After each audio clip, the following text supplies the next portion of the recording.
क्षणिक सौंदर्य भाग 4. निर्णयाची वेळ. रेवाने एजन्सीच्या ऑफिसमध्ये पाऊल टाकलं. तिला एक नवीन कॉन्ट्रॅक्ट दिलं गेलं, पण त्यात एक अट होती. त्वचेवर कोणताही दोष दिसता कामा नये. ती काही क्षण शांत बसली. तिच्या मनात सियाचा चेहरा, आईचे शब्द आणि स्वतःचा संघर्ष उभा राहिला. एजंट म्हणाला, रेवा, हा तुझ्या करिअरचा टर्निंग पॉइंट आहे. ती हळू आवाजात म्हणाली, आणि जर मी नाही म्हणाले तर? एजंट म्हणाला, मग तुझं करिअर संपेल. त्या क्षणी रेवाला जाणवलं, ती 2 वाटांवर उभी आहे. एक वाट प्रसिद्धीकडे नेणारी आणि दुसरी स्वतःकडे. ती उठली आणि कॉन्ट्रॅक्ट टेबलावर ठेवून म्हणाली, मी माझं सौंदर्य विकत नाही, मी अंतर्मनातील सौंदर्य शोधतीये. ती ऑफिसमधून बाहेर पडली. तिच्या मनात भीती होती, पण त्याच वेळी एक शांतता होती. ऑफिसमधून बाहेर पडताना तिचे पाय जड झाले होते. प्रसिद्धी, पैसा आणि ओळख हे सगळं तिच्या मागे राहिलं होतं. रस्त्यावर चालताना तिने पाहिलं, एक फुलविक्रेती स्त्री उन्हात उभी राहून फुलं विकत होती. तिच्या चेहऱ्यावर घाम होता, पण हसूही होतं.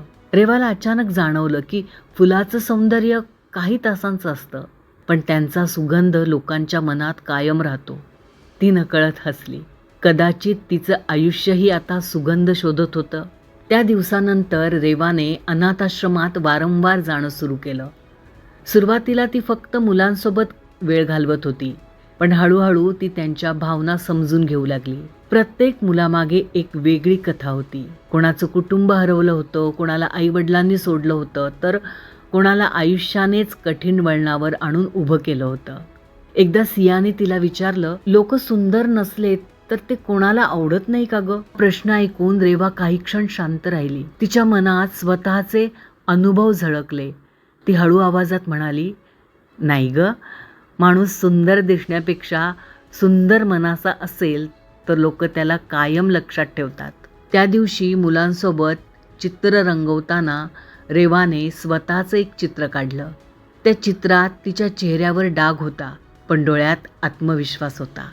चित्र पाहताना तिला जाणवलं, ती आत्तापर्यंत लोकांना दिसणारी रेवा रंगवत होती, पण आज ती स्वतःला ओळखणारी रेवा रंगवत होती. त्या क्षणी तिच्या मनात पहिल्यांदाच सुखद शांतता निर्माण झाली. तिला जाणवलं की आयुष्याचा खरा अर्थ बाह्य रूपात नाही, तर माणसांच्या नात्यात आणि भावनात दडलेला आहे. रेवाने करिअरचा त्याग केला, पण आयुष्य तिच्यासाठी नवीन दार उघडणार होतं. आयुष्य तिच्यासाठी कुठलं नवीन दार उघडणार होतं हे आपण बघू पुढील भागात.